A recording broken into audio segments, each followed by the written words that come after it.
දී ඔවුන්ගේ ගනුදෙනු සහ පෞද්ගලික කාරණාවලදී අපි ප්‍රාදේශීය ලේකම් කාර්යාලය විදිහට ඉතාම නම්‍ය මහනුවර දිස්ත්‍රික්කයේ පූජාපිටිය ප්‍රදේශීය ලේකම් කොට්ටාසේ දිත්වා සුලිකුණාටුව හේතුවෙන් ආපදාවට පත්වූවන් නැවත පදිංචි කරවීමේ වැඩසටහන ක්‍රියාත්මක කෙරේ.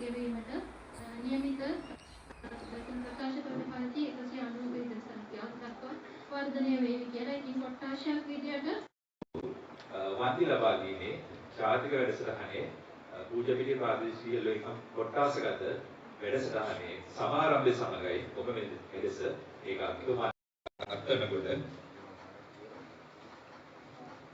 ඔබට ලක්ෂ 15ක මුදලක් හිමින මීට කලින් පැරණි වැඩසටහන යටතේ ප්‍රතිලාභ ලබන අය ලක්ෂ 3ක මුදලකට හිමිකම් පැමිණි.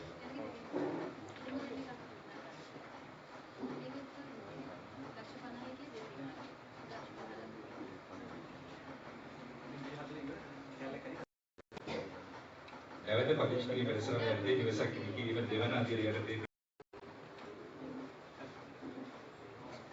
NK Jayathilaka KG Idris GG Chandra Kumari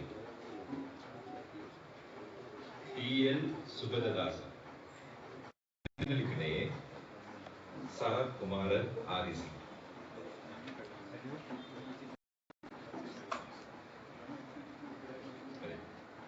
පහළ කිදුරුගොල්ල අංකෝල ලිපිනයේ GU වික්‍රමසිංහ ගල්ගල් අංකෝල ලිපිනයේ L විමලසේන එතකොට පූජාපිටිය ලිපිනයේ වසන්ත බණ්ඩාර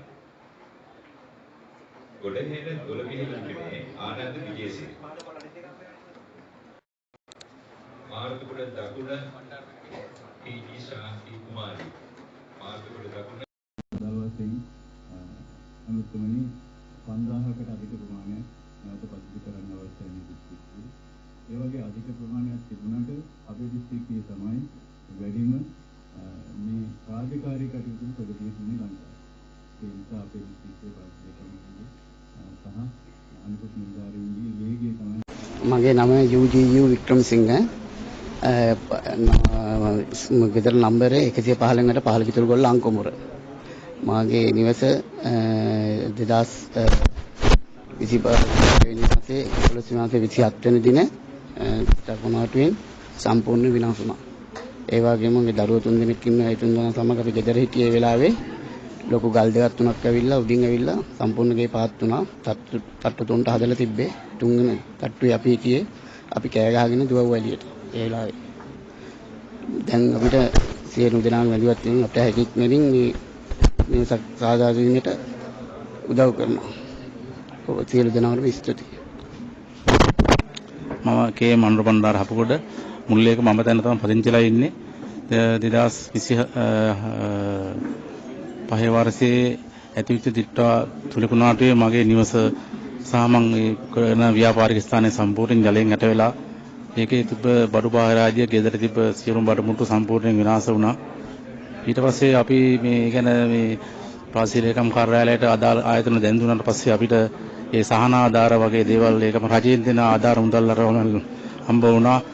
ඒ වගේම අපේ ගරු ජනාධිපතිතුමා ඒ කිව්ව විදිහටම අපිට ඒ ආධාර මුදල් දෙනවා කියලා ඒවා ලබා දීලා ඒ ආපදාවට පත්වෙච්ච ඒ අපි වගේ අයට ආධාර අනුබල දීලා නැවතත් යථා පරිදි පෙර පරිදි ජීවිතයව කරගෙන යන්න අවස්ථාව ලබා දීම ගැන අතිවර ජනාධිපතිතුමාටත් ඒ වගේම ප්‍රාදේශීය ලේකම් කාර්යාලයේ අප වෙනුවෙන් අප කැප වෙලා වැඩ කරන ප්‍රාදේශීය ලේකම්තුමිය ඇතුළු ගාව නිලධාරීතුමා ඇතුළු ඒ නිලධාරී මණ්ඩලයටත් අවංක ආදර ස්තුතිය පුද කරනවා.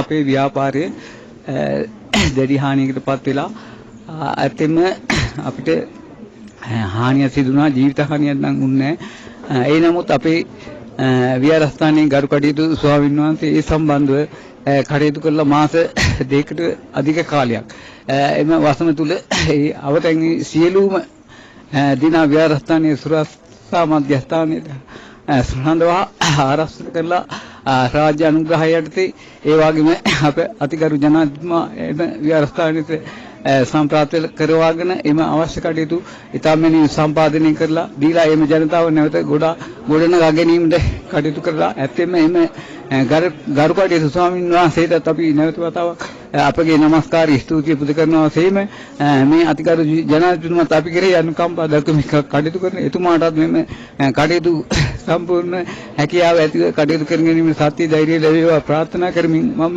මගේ කතාව අවසන් කරමි.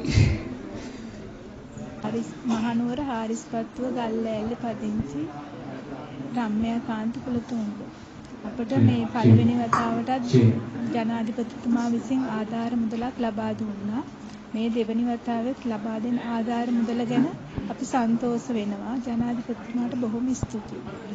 පසුගිය ගල්කොටේ නායකයෙකු වසමේ මේ දිත්තා සුලිකුණාට ගල්කොටේ නායකයෙකු වසමේ අපිට ආධාරාද හම්බ වෙනවා. ඔප්පු ටිකක් හම්බ වෙනවා. අපි ඇත්තටම කියන්නේ ජනාධිපති අනුර කුමාර දිසානායක කරන යන වැඩපිළිවෙලට කවුරු මොනවා කිව්වත් ඇත්තටම මේ අපිට නම් හොඳට ආධාර ටික හම්බ වෙනවා. ඒ වගේම ජනාධිපතිතුමාට ගොඩක් ස්තුතියි කියලා මම කියන මේ වෙලාවේ. මගේ නම PGS මුණසිංහ දිත්තා ආපාදාලට අසුන මාව මාගේ නිවසට උඩින් තියෙන කඳුකරය පුපුරා ගියාම නිසා මාගේ නිවසින් ඉවත් වෙන්න කියලා මට රජයේ නියෝගයක් ලැබුණා. මම ඒ නිසා දැන් මට වෙනම නිවසක් ලබා දීලා තියෙනවා. ඒ නිවසේ ඉතුරු මුදල් ගැනීම සඳහා මා මෙතෙන්ට පැමිණි සිටිමි. දොළපිල්ල හැද්දාව පාර මේ 11 ගෙදර ඒ නිවසේ ගල් පාත්‍ර බිත්ති පුපුරලා බැරි නිසා මම ඒ ගෙදර දැන් නැහැ. අද වන්දි මුදල් ලබා දෙනවා කියන නිසා මෙතෙන්ට පැමිණි සිටිනවා.